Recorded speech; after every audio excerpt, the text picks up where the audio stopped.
दुनिया में चल रहा है कि केरल में बहुत बड़ी संख्या में आ रहे हैं। तो आप भी आशीर्वाद दीजिए, चल जाए बहुत हो गया, यहीं से प्राप्त होगा। बोले कुंडलपुर के बड़े बाबा की, आचार्य भगवंत संत श्रोमणी विद्यासागर जी महाराज की, श्रद्धेय विनय भैया, आदरणीय मंच,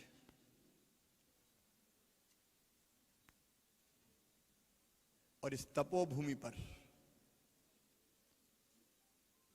आप लोग बहुत सौभाग्यशाली हैं जो परम पूज्य गुरुदेव का नित्य सानिध्य प्राप्त होता है। आचार्य भगवान के चरणों में प्रणाम करते हुए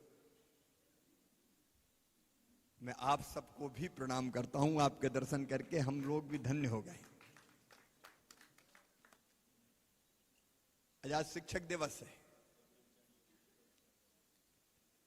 और आचार्य श्री से बड़े शिक्षक कौन हो सकते हैं? गुरु भी और शिक्षक भी।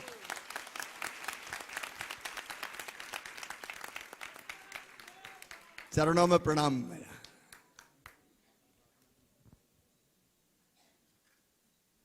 गुरु ही तो शिक्षक होते हैं।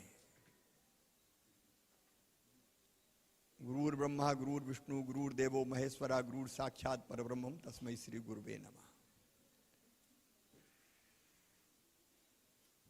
और आप भी ब्रह्मचारिणी दीदी सब शिक्षा दे रही हैं और शिक्षा भी सार्थक दे रही हैं। शिक्षा केवल वो नहीं है कि रटा दिया, शिक्षा वास्तव में वो है जो मनुष्य को मनुष्य बना सके। शिक्षा के 3 उद्देश्य होते हैं। एक ज्ञान देना, दूसरा कौशल देना और तीसरा चरित्र का निर्माण करना, नागरिकता के संस्कार देना, अच्छा नागरिक बनाना। अब नई शिक्षा नीति में हम लोग भी ये प्रयास कर रहे हैं, लेकिन यहां क्या शिक्षा दी है दीदी आपने? अब मलमल वाला ढाका सुना था, लेकिन यहां तो बनारस के रेशम से लेके और कहां का कालीन मिर्जापुर के कालीन को मात कर दिया। और ये सब यहीं पे बने और सूती धागा से बने। सूती धागा रेशम को मात दे रहा है। ये सचमुच में कौशल का और गुरु का ही चमत्कार है। यहां दी जा रही शिक्षा परिपूर्ण शिक्षा है, क्योंकि यहां जो शिक्षा प्राप्त करके निकल रहे हैं वो केवल साक्षर नहीं है, वो केवल विषयों के ज्ञाता नहीं है। यहां से डॉक्टर्स निकले, सीए निकले, मुझे बताया 2 IAS अफसर निकले, जज भी कहीं अगल बगल में काम कर रहे हैं। यहां से निकल के गए और कटनी में जज है। तो ये शिक्षा निरर्थक नहीं है, ये सार्थक शिक्षा है। और शिक्षा देखो, शिक्षा प्राप्त करने के बाद अगर रोजगार के लिए दर ठोकर खाए तो वो शिक्षा काहे की? हमारे गांव में बचपन में भैया जी एक कहावत थी, कम पढ़ा हर से गया, ज्यादा पढ़ा घर से गया। कम पढ़ा हर से गया मतलब फिर वो खेती बाड़ी के मेहनत के काम के ही नहीं रहता वो। और ज्यादा पढ़ गया तो दिशाहीन हो जाता, तो वो फिर घर से ही गया। ये दिशाहीन शिक्षा के कारण होता है। लेकिन शिक्षा अगर कौशल दे दे, हाथों में कुशलता, तो व्यक्ति बेरोजगार रह ही नहीं सकता। और जीवन के 20-25 साल लगाने के बाद अगर वो कहे कि अब मैं क्या करूं, कहां जाऊं, कई बार विचित्र स्थितियां देखने में आती। क्या कर रहे हो? बीए कर रहा हूं। बीए करने के बाद क्या करोगे? एमए करूंगा। एमए करके क्या करोगे? लॉ करूंगा।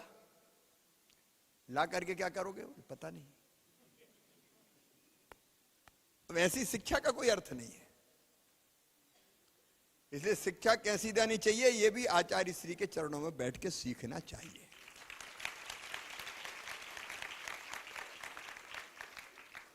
प्रधानमंत्री जी ने नई शिक्षा पद्धति लागू की है जिसमें कौशल देना। मध्य प्रदेश में भी हमने तय किया कि क्लास 6वीं कक्षा से ही व्यावसायिक शिक्षा विद्यालयों में दी जाएगी। और कैसे दी जाए वो ट्रेनिंग के लिए यहां भेज दूंगा मैं कई लोगों को। ट्रेनिंग दे देंगे ना आप, क्योंकि व्यवहारिक शिक्षा चाहिए और वो हमको शुरू करनी पड़ेगी, नहीं तो पढ़ा लिखा के जिंदगी बर्बाद करने का काम थोड़ी कर सकते हैं। और तीसरी बात है चरित्र की शिक्षा। चरित्रवान, ईमानदार, कर्मठ, परिश्रमी, केवल अपने लिए नहीं दूसरों के लिए भी सोचने वाला। अपने लिए जिए तो क्या जिए, जीता तो वो है जो औरों के लिए भी जीता है। जियो और जीने दो, वही जीवन है। और नहीं तो पश्चिम में चलता कि बड़ी मछली छोटी मछली को खा जाएगी। सर्वाइवल ऑफ द फिटेस्ट, जो ताकतवर है बस उसी को जीने का अधिकार है। ये भारत ने नहीं कहा, ये हमारी संस्कृति ने नहीं कहा, ये हमारे ऋषियों ने, हमारे गुरुओं ने नहीं कहा, हमारे आचार्यों ने नहीं कहा। मैं तो आज नहीं 1000 साल पहले उद्घोष किया आया, अयम निजम परावेत्ति गणना लघु चेत साम उदार चरिता नाम तू वसुदैव कुटुंबकम। अपने यहां तो बचपन से धर्म की जय हो, अधर्म का नाश हो, प्राणियों में सद्भावना हो, केवल इंसान में नहीं, प्राणियों में सद्भावना हो। गौ माता को रोटी खिलाओ, जीव के लिए भी निकाल गए, चिड़ियों को दाना जा, पीने का पानी लटकाओ। आज खत्म हो रही है परंपरा, लेकिन बरसों पहले अपन ने देखा है अपने घरों में, दाने डालो, पीने का पानी लटकाओ। प्राणियों में सद्भावना हो, उनका भी तो कोई हक है इस धरती पे। आदमी ने ऐसी दादागिरी की कि बस मेरे ये सब, और ऐसी परिस्थिति पैदा कर दी। बताओ, अब मध्य प्रदेश में पानी गिरा तो एक तरफ इतना गिरा, देश में भी कई जगह कि बाढ़ में बह गए, और इधर सूखे से परेशान है। ये जलवायु परिवर्तन के असर है। पेड़ काट डाले, वन्य प्राणी, बाकी प्राणियों का विनाश कर दिया। एक नहीं अनेकों, उसके विस्तार में मैं नहीं जा रहा, लेकिन ये अपनी संस्कृति और इसी की रक्षा और इसको आगे बढ़ाने का गुरुतर दायित्व आज जिन कंधों पर है वो है आचार्य भगवान।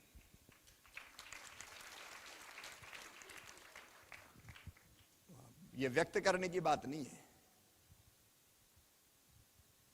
लेकिन मैं तो नित्य ही उनके दर्शन करता हूं, और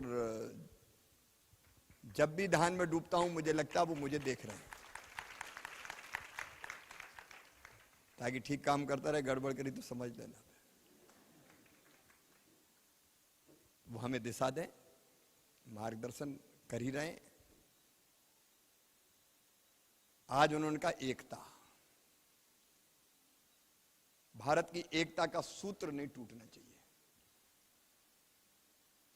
इसलिए मध्य प्रदेश में भी सबको न्याय, लेकिन सामाजिक समरसता के साथ, सबको साथ लेके, एकता खंडित नहीं होने देंगे, सबको साथ लेके चलेंगे। सार्थक शिक्षा, व्यावसायिक शिक्षा, चरित्र निर्माण की शिक्षा।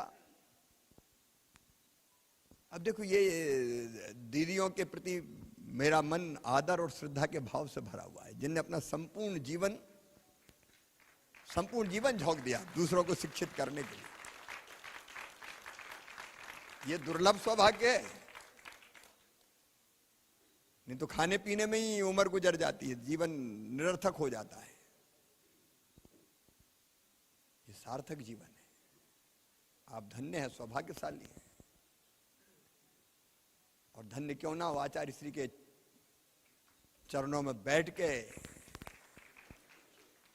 आपने ये दिशा पाई है।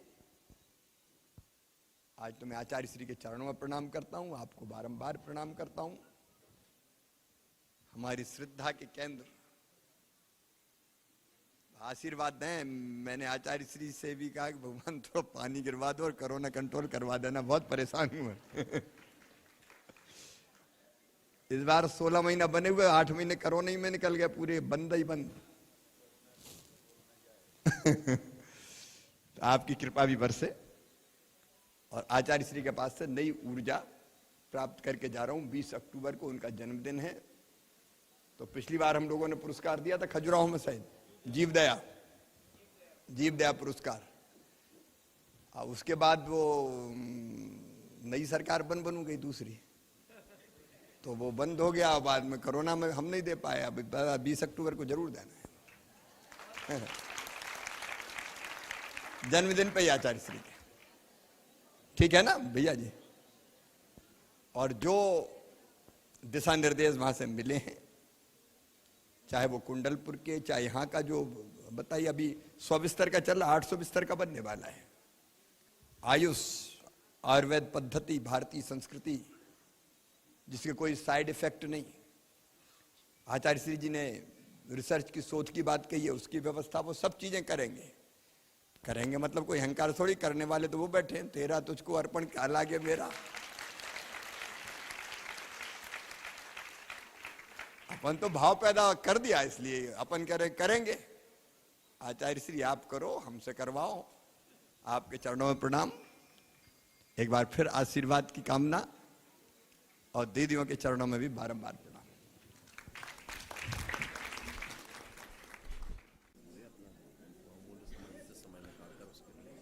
सम्माननीय मुख्यमंत्री जी, सादर प्रणाम। आप आज अपने अमूल्य समय में से आचार्य श्री के दर्शन करने के लिए यहाँ उपस्थित हुए। साफ परिवार, आपका बहुत बहुत धन्यवाद। यहाँ पर उपस्थित पूर्व मंत्री शरद जी, सामाजिक राजन जी, पूर्व विधायक, मीडिया के सभी कर्मी, पुलिस विभाग और उपस्थित यहाँ सभी जनों का बहुत बहुत आभार।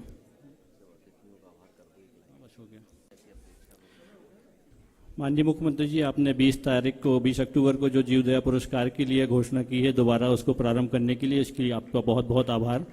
और उम्मीद करता हूँ 20 अक्टूबर को आप अपने हाथों से स्वयं यहाँ जबलपुर में जीवदया पुरस्कार वितरित करेंगे। बहुत बहुत धन्यवाद आपका।